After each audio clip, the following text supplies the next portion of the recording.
വമ്പൻ പ്രഖ്യാപനങ്ങളില്ലാതെ പിണറായി സർക്കാരിന്റെ അവസാന സമ്പൂർണ്ണ ബജറ്റ്. ക്ഷേമ പെൻഷൻ കൂട്ടിയില്ല, ഭൂനികുതി കുത്തനെ കൂട്ടി. ഇലക്ട്രിക് വാഹനങ്ങൾക്കും നികുതി വർധനവ്. സർക്കാർ ജീവനക്കാർക്ക് നിരവധി ആനുകൂല്യങ്ങൾ. കേരളത്തെ പിന്നോട്ടടിപ്പിക്കുന്ന ബജറ്റ് എന്ന് പ്രതിപക്ഷം.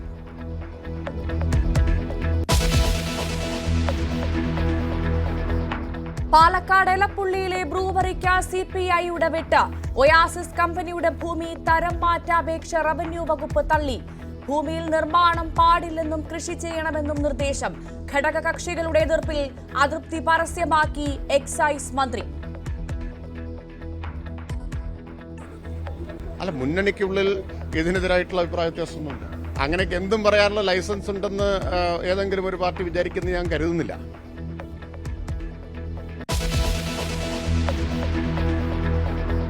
വയനാടിനെ പൂർണ്ണമായി കൈവിട്ട് കേന്ദ്ര സർക്കാർ. സംസ്ഥാനം സ്വന്തം നിലയിൽ പണം കണ്ടെത്തണമെന്ന് കേന്ദ്രം ഹൈക്കോടതിയിൽ.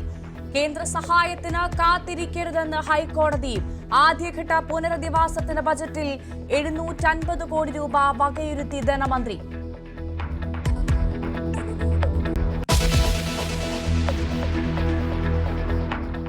കാരണവർ വധക്കേസ് പ്രതി ഷെറിൻ ജയിലിലെ VIP. തെളിവെടുപ്പുമായി സഹതടവുകാരി സുനിത. പുറത്തുനിന്ന് ഭക്ഷണവും മേക്കപ്പ് സെറ്റും അടക്കമുള്ള സൗകര്യങ്ങൾ എത്തിച്ചു. മുൻ ജയിൽ DIG പ്രദീപിനെതിരെ ഗുരുതര ആരോപണങ്ങൾ.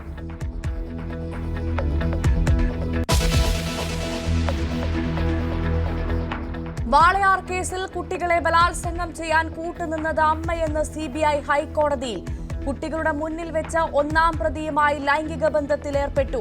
തമിഴ്നാട്ടിലെ വെല്ലൂരിൽ ഗർഭിണിയെ ബലാത്സംഗം ചെയ്ത് ട്രെയിനിൽ നിന്ന് തള്ളിയിട്ടു. തിരുവനന്തപുരം നെയ്യാറ്റിൻകരയിൽ യുവതിയെ ആൺ സുഹൃത്ത് വീട്ടിൽ കയറി വെട്ടി.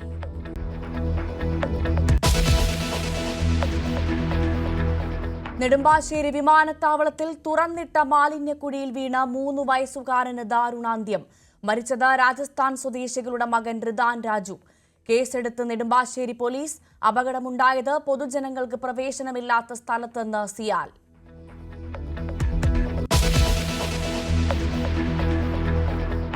ആശ്വാസ നടപടിയുമായി റിസർവ് ബാങ്ക്. 5 വർഷത്തിനിടെ ആദ്യമായി റിപ്പോ നിരക്ക് കുറച്ചു. വിവിധ വായ്പകളുടെ പലിശ നിരക്ക് കുറയും.